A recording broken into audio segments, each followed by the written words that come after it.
Hi everyone, my name is Kajal Nikose और इस lecture में हम देखने वाले हैं steps of respiration and mechanism of breathing. तो सबसे पहले देखते हैं about the steps of respiration. Respiration का मीनिंग हमें पता है, दैट इज़ कैटाबोलिक रिएक्शन, मतलब जिसमें हम ऑक्सीजन का यूज़ करके डिराइव करते हैं एनर्जी और उस दौरान CO2 भी प्रोड्यूस होता है। तो ऑक्सीजन चाहिए तो एनवायरनमेंट से ऑक्सीजन लंग्स से गुजरते हुए टिश्यू के पास कैसे पहुंचता है और टिश्यू में जो CO2 प्रोड्यूस हुआ वो लंग्स के बाद एटमॉस्फेयर में कैसे रिलीज आउट करते हैं, इसी की स्टेप्स देखना है। सो टोटल 5 स्टेप्स हमें यहाँ पर देखने हैं। ओके, सो फर्स्ट स्टेप है ब्रीदिंग और पल्मोनरी वेंटिलेशन। सो ब्रीदिंग का तो मीनिंग हमें पता है कि उसमें 2 स्टेप्स आते हैं, इनहेलेशन एंड एक्सहेलेशन। इनहेलेशन का मीनिंग ये है कि इनहेल करना, जो एटमॉस्फेरिक एयर यानी कि जो ऑक्सीजन है उसको लंग्स में लेना और लंग्स में यानी कि एल्वेओलाई में जो CO2 पहुंचा है टिश्यू के थ्रू उसको रिलीज आउट करवाना। ओके, सो हियर क्या हुआ, यह हमारे एल्वेओलाई है। तो एल्वेओलाई में हमने यहाँ इनहेल किया है ऑक्सीजन फ्रॉम द एटमॉस्फेयर से और जो CO2 यहाँ पर पहुँच चुका है टिश्यू से उसको एटमॉस्फेयर में रिलीज आउट करना। सो यही थी हमारी first step, that is breathing और पल्मोनरी वेंटिलेशन। अब जैसे ही ऑक्सीजन एल्वेओलाई के पास पहुँच गया उसको हमें टिश्यू तक भेजना है। सो इस स्टेप में, इस 5 स्टेप्स में 2 बारी डिफ्यूज़न होता है गैसेस का। डिफ्यूज़न मतलब कि high concentration to low concentration, 2 चीज़ों के बीच में एक्सचेंज होना गैस का। ठीक है, so first diffusion occur between एल्वेओलर membrane and deoxygenated blood में। ओके, सो ये अपना एल्वेओलाई है, दिस इज एल्वेओलाई और इसके सराउंडिंग में है डीऑक्सीजनेटेड ब्लड चालू है इसके सराउंडिंग में। ठीक है, इसमें सराउंडिंग में क्या है, डीऑक्सीजनेटेड ब्लड है, हाईली वस्कुलराइज्ड है। सो हुआ क्या, फर्स्ट स्टेप में हमने देख लिया है यहाँ तक अपना ऑक्सीजन आ चुका है। तो नाम क्या सजेस्ट कर रहा है, डीऑक्सीजनेटेड ब्लड, मतलब कि ऐसा ब्लड जिसमें ऑक्सीजन है कम एंड CO2 है ज़्यादा। तो ब्लड क्या है, एक मीडियम जिसके थ्रू इसेंशियल गैसेस जो है वो टिश्यू के पास पहुँचती है, इसीलिए हम इसी ऑक्सीजन को डिफ्यूज़ करवा रहे हैं ब्लड में। सो ऑक्सीजन डीऑक्सीजनेटेड ब्लड में कम था, इसलिए इस एल्वेओलाई से ऑक्सीजन डीऑक्सीजनेटेड ब्लड में आ गया और इस डीऑक्सीजनेटेड ब्लड में जो CO2 प्रोड्यूस था ये चला जाएगा एल्वेओलाई में आ गया। ठीक है, सो ये थी अपनी second step. Then third step is transportation of gases by blood, यानी कि ब्लड सबसे पहले लंग्स के बाद ब्लड का सर्कुलेशन देखें तो लंग्स के बाद ब्लड जाता है हार्ट में और हार्ट जो है पंपिंग ऑर्गन है, पूरे बॉडी सिस्टम की तरफ ब्लड पंप करती है ऑक्सीजनेटेड। ठीक है, सो अभी हमारा ब्लड कैसे बन गया है, ऑक्सीजनेटेड। सो यहाँ पर क्या हुआ, ट्रांसपोर्टेशन हुआ गैसेस का बाय ब्लड। तो जैसे ब्लड हार्ट से टिश्यू की तरफ ट्रांसफ़र होता गया, अल्टीमेटली वो टिश्यू के पास पहुंच गया। तो यहाँ सेकंड डिफ्यूज़न होता है between the oxygenated blood and tissue. Okay, so ये है अपना, here is the oxygenated blood है इसमें और ऑक्सीजनेटेड ब्लड टिश्यू में भेजना है। Tissue is the group of cell, तो हम यहाँ एक ग्रुप ऑफ सेल बना देंगे। ठीक है, ये है टिश्यू। सो यहाँ पर प्रोड्यूस था ऑक्सीजन, तो ये जो ऑक्सीजन है हमने इस टिश्यू में लोड कर दिया, टिश्यू में ऑक्सीजन लोड हो गया और यहाँ पर टिश्यू में क्या होता है, मतलब सेल्स में ऑक्सीजन का यूटिलाइज करके CO2 प्रोड्यूस होता है हार्मफुल प्रोडक्ट। तो उस CO2 को इस टिश्यू से ऑक्सीजनेटेड ब्लड में डाल दिया। जैसे ही ऑक्सीजनेटेड ब्लड में डाला ये बन गया डीऑक्सीजनेटेड। यही फिर प्यूरिफिकेशन के लिए यानी कि ऑक्सीजन के लिए हार्ट के पास जाता है। अब लास्ट स्टेप है जो कि ऑक्सीजन पहुंच चुका है अपना टिश्यू के पास, तो यहाँ पर क्या होगा, utilization of oxygen for catabolic reaction, यानी कि जो भी फूड है ग्लूकोज उसको उसके साथ ऑक्सीजन ऐड करके ऑक्सीडेशन प्रोसेस होगा एंड फूड टूट जाएगा, तो हमें कैटाबोलिक रिएक्शन शो होगी। उसी दौरान रिजल्टेंट रिलीज ऑफ CO2 मतलब CO2 प्रोड्यूस होगा और उसको हमें बाहर फेंकना है, यानी कि एक्सलेशन। सो देखो, हमने ऑक्सीजन लिया है एनवायरनमेंट से, ऑक्सीजनेटेड ब्लड में, डीऑक्सीजनेटेड ब्लड में उसको लोड करके भेजा, तो सबसे पहले ट्रांसपोर्टेशन हुआ, ट्रांसपोर्टेशन होने के बाद टिश्यू के पास पहुंच गया, ऑक्सीजन वहाँ पर यूटिलाइज किया गया, और उस दौरान CO2 जो प्रोड्यूस हुआ है, तो टिश्यू से ऑक्सीजनेटेड ब्लड में CO2 लोड हुआ, फिर CO2 जो है ये फिर से ब्लड की फ्लो के थ्रू हार्ट के पास और हार्ट से लंग्स के पास गया, तो यहाँ पर डिफ्यूज़न हो चुका उसका एल्वेओलाई में। तो एल्वेओलाई में जो हमने फर्स्ट स्टेप देखी थी, उसमें के जो एक्सलेशन है, यही CO2 रिलीज आउट किया जाता है। So this all about our first topic, that is steps of respiration. Then next one है अपना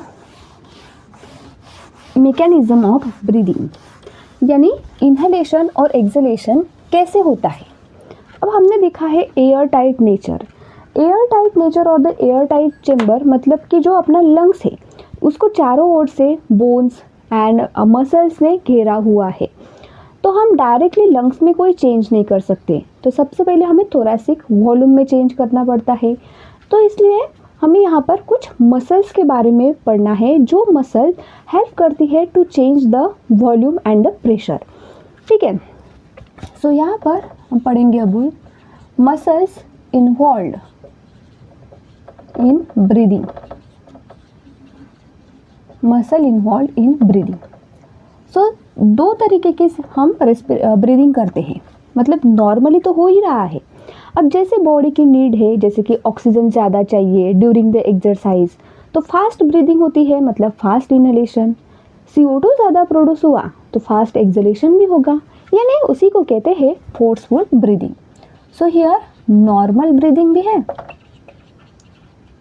normal breathing and during forceful breathing, during the forceful breathing. ठीक है, सो नॉर्मल ब्रीदिंग में दो types की मसल आती है। First one is diaphragm, diaphragm की phrenic muscle, phrenic muscle and intercostal muscle, intercostal muscle. Diaphragm जो कि एक डोम शेप ऑर्गन है, लंग्स के बिलो होता है, वह फ्रेनिक मसल से बना हुआ है, और यही फ्रेनिक मसल कॉन्ट्रैक्शन करवा के चेंज करती है वॉल्यूम में। देन है इंटरकोस्टल मसल, कोस्टल मतलब कि रिब्स से रिलेटेड, इंटर मतलब कि between the two.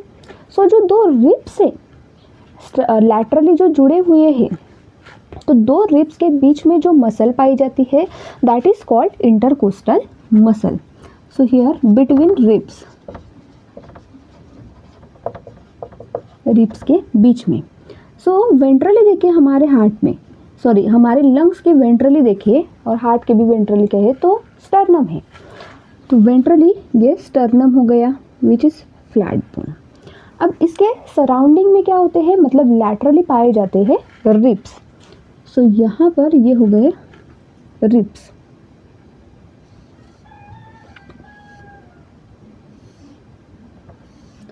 So this is about our ribs. So ऐसे रिब्स जुड़े हुए होते हैं स्टर्नम के साथ। तो ये जो दो रिब्स है, इन रिब्स के बीच में मसल दिखाई देती है। अब इसमें भी फर्दर दो टाइप्स हैं, ऐसी मसल जो कि डायरेक्टली स्टर्नम के कांटेक्ट में है, इसको कहते हैं इंटरनल इंटरकोस्टल मसल। ओके, सो जो डायरेक्टली स्टर्नम के कांटेक्ट में है, ये हो जाएगी internal intercostal muscle. This is internal ICM यानी कि इंटरकोस्टल मसल। और जो इस स्टर्नम के बाहर साइड प्रेजेंट है, मतलब कि जुड़ी नहीं हुई है डायरेक्टली स्टर्नम से, that is called external ICM intercostal muscle. So ये दो मसल जो है, यानी कि फ्रेनिक मसल और इंटरकोस्टल मसल वर्क करते हैं during the normal breathing. And जब हमें फोर्सफुल ब्रीदिंग करना हो तो फोर्सफुल ब्रीदिंग में एब्डोमिनल मसल वर्क करते हैं, abdominal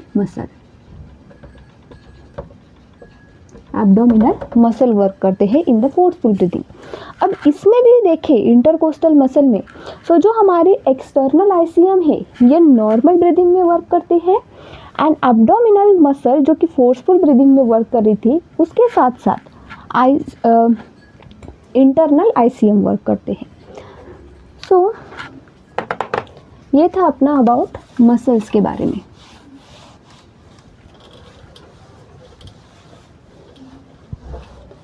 then next one is mechanism of breathing. मतलब जो हम कह रहे हैं तब से कि इनहेल करेंगे तो ऑक्सीजन आएगा, एक्सेल करते हैं तो CO2 बाहर जाता है, वो किस वजह से जाता है इसी के बारे में देखना है। So here mechanism of breathing, ठीक है, mechanism of breathing. So breathing क्या है? Movement of air into and out of the lungs. सांस अंदर लेना मतलब गैस को एयर को लंग्स में लेना और लंग्स से बाहर भेजना, इसी को ब्रीदिंग कहते हैं। अब ये जो ब्रीदिंग है ये तभी कैरी आउट होती है जब हम प्रेशर ग्रेडियंट क्रिएट करते हैं। प्रेशर ग्रेडियंट मतलब एक जगह पर हाई कॉन्सेंट्रेशन कर देंगे और एक जगह पर कम कॉन्सेंट्रेशन कर देंगे, तभी डिफ्यूजन होगा high to low, that is called pressure gradient. By creating pressure gradient.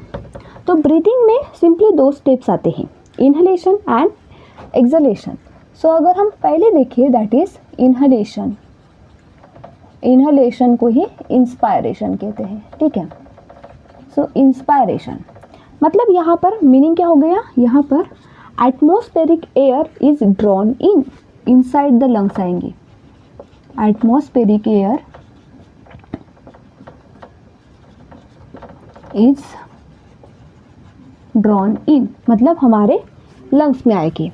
अब कब आएगी? ये तभी पॉसिबल है, इंस्पायरेशन तभी होगा जब हमारे बॉडी का मतलब कि जो लंग्स है उसमें प्रेशर कम होगा, क्योंकि हमें डिफ्यूजन करना है हाई टू लो। तो हमारे बॉडी में जिस चीज़ की कमी है वही तो हम लेंगे, मतलब कम है एनवायरनमेंट से, ठीक है। So inspiration can occur if, जब क्या होगा, pressure within the lung, pressure within lungs, इसी को कहते हैं intrapulmonary pressure, intrapulmonary pressure that is pressure within the lung. ये कैसे होगा? Less than the atmospheric pressure, than atmospheric pressure, क्योंकि हमें एटमॉस्फेयर से लेना है तो एटमॉस्फेयर में ज़्यादा होना चाहिए और ज़्यादा है तभी हम ले रहे हैं। तो ये चीज़ हमें क्रिएट करनी है, यहाँ पर ये प्रेशर ग्रेडियंट बनाना है। तो जब हम उधार लेते हैं किसी से भी तो हम माइनस में चले जाते हैं, निगेटिव आ जाते हैं हमारे पास, ठीक है। तो pressure within the lungs जो कि लेस है एटमॉस्फेरिक प्रेशर से, इसी को कहते हैं negative pressure, this is called negative pressure है, कम है मतलब कि निगेटिव है, ठीक है। तो ये हमें प्रेशर ग्रेडियंट क्रिएट करना है। तो कैसे करते हैं pressure gradient create? With the help of muscles का यूज़ करके, जो अभी हम कॉन्ट्रैक्शन करवाएंगे उनकी। सो ठीक है। So inspiration is initiated by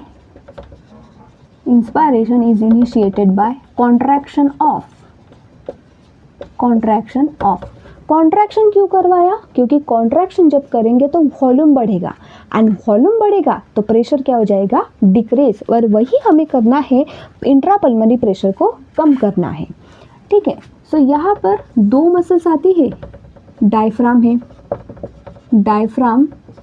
diaphragm की फ्रेनिक मसल, ठीक है, और यहाँ आ जाएंगी अपनी एक्सटर्नल आईसीएम यानी इंटरकोस्टल मसल, ये वर्क करती है। सो इन दोनों का कॉन्ट्रैक्शन होता है लेकिन डिफरेंट एक्सिस में।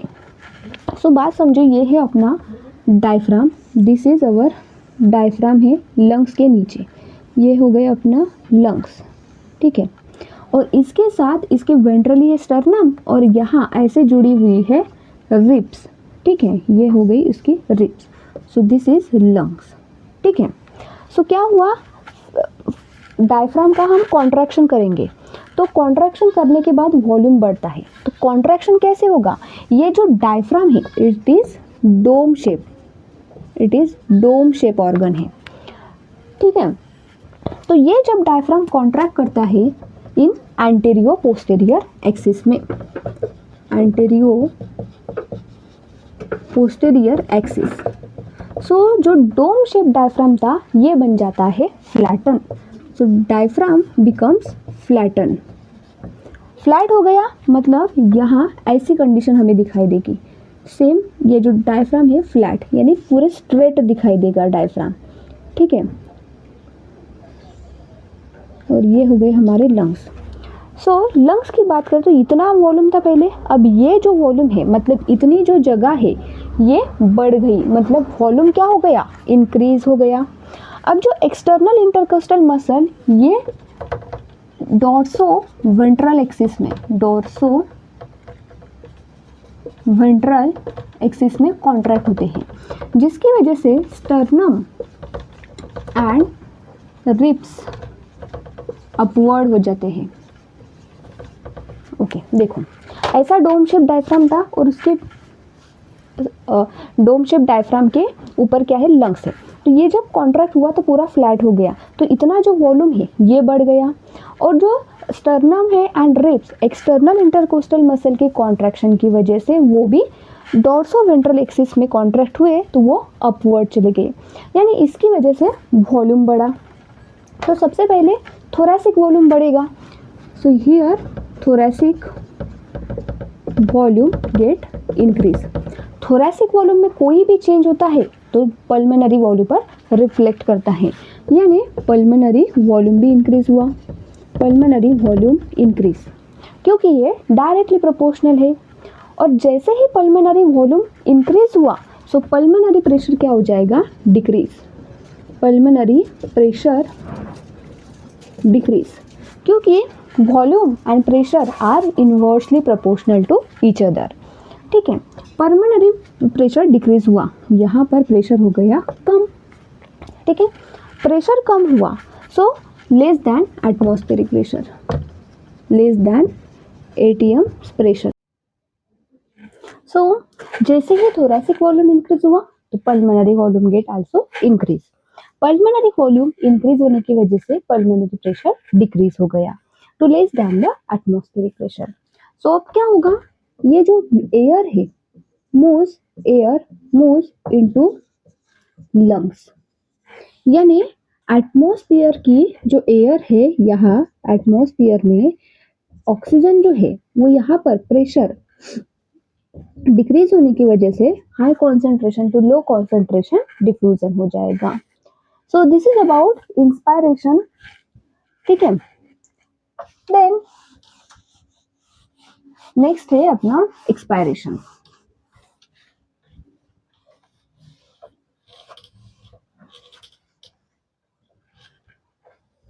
सो next one is about expiration, और एक्सपायरेशन को ही कहते हैं एक्सहेलेशन। ठीक है, एक्सपायरेशन और द एक्सहेलेशन यानी कि जो एल्वियोलर रिच एयर है, alveolar rich air that is CO2 is released out, इसको लंग से आउट करना, इसी को कहा जाता है एक्सपायरेशन। अब ये कब होगा, प्रेशर ग्रेडियंट क्रिएट करेंगे तब, यानी it is possible when can occur if intrapulmonary pressure यानी कि pressure within the lungs is higher होगा than atmospheric pressure, than ATM pressure. ठीक है, मतलब जैसे हमें high concentration to low concentration move करते हैं, जैसे एनवायरनमेंट में ज़्यादा था, हमारे बॉडी में कम था, इसलिए एटमॉस्फेयर से ऑक्सीजन बॉडी में आया, मतलब लंग्स में आया। अब लंग्स में प्रेशर ज्यादा है तो उसको हम रिलीज आउट करेंगे, तो ऐसा प्रेशर ग्रेडियंट क्रिएट कर दिया ताकि वो रिलीज आउट हो। तो इसीलिए हमें क्या करना पड़ेगा, intrapulmonary pressure is higher than the atmospheric pressure. अब हम किसी को दे रहे हैं तो हम क्या हो जाते हैं, positive. So here positive pressure inside the lungs, inside the lungs, lungs में पॉजिटिव प्रेशर आ जाएगा। ठीक है, अब ये प्रेशर ग्रेडियंट क्रिएट कैसे करें? So this expiration is created by or the initiated by relaxation of दो चीजों का जब हम रिलैक्सेशन करेंगे तभी अपना प्रेशर जो है वो इंक्रीज होगा, जैसे कि डायफ्राम और साथ ही में एक्सटर्नल आईसीएम यानी इंटरकोस्टल मसल। ठीक है, तो जैसे ये हमारा कॉन्ट्रैक्टेड स्टेट में है अभी, this is our diaphragm and this is our lungs. So ये जो डायफ्राम है ये अभी कैसा है, कॉन्ट्रैक्टेड स्टेट में है, इसको हमें रिलैक्स करना है। तो जैसे फ्लैटन हो चुका था कॉन्ट्रैक्शन के दौरान, तो इसी डायफ्राम को हम डोम शेप कर देंगे। तो ये जो अपना डायफ्राम है फिर से बन जाएगा दिस डोम शेप। अब जैसे ही ये डोम शेप बना, यहाँ पर देखो इतना वॉल्यूम था, अब यहाँ पर वॉल्यूम जो है वो कम हो गया, वॉल्यूम कम तो यहाँ के जो एयर थे आपस में टकराएंगी तो प्रेशर ज्यादा बढ़ेगा। साथ ही में जो एक्सटर्नल इंटरकोस्टल मसल है ये भी रिलैक्स हो गए। सो जो स्टर्नम प्लस रिब्स जो अपवर्ड गए थे ये बन जाएंगे फ्लैटन, ये भी हो जाएंगे फ्लैटन, ये फ्लैट हो गए। ठीक है, that is diaphragm plus external intercostal muscle comes to normal position, अपने नॉर्मल पोजीशन पर आ गए, जैसे थे वो पहले थे ऐसे ही आ गए। डायफ्राम जो है वो डोम शेप बन गया, स्टर्नम एंड रिब्स जो अपवर्ड थे वो फ्लैटन हो गए। इसकी वजह से क्या हुआ, इसकी वजह से थोरैसिक वॉल्यूम जो है, थोरैसिक वॉल्यूम डिक्रीज हुआ। अब थोरैसिक वॉल्यूम डिक्रीज हुआ तो क्या होगा, पल्मोनरी वॉल्यूम भी डिक्रीज हो जाएगा, pulmonary volume decrease, and volume decrease हुआ तो प्रेशर क्या हो जाएगा, बढ़ जाएगा। So here pulmonary pressure increase, और हमें यही तो करवाना था, प्रेशर को ज्यादा कराना था as compare to the atmospheric pressure.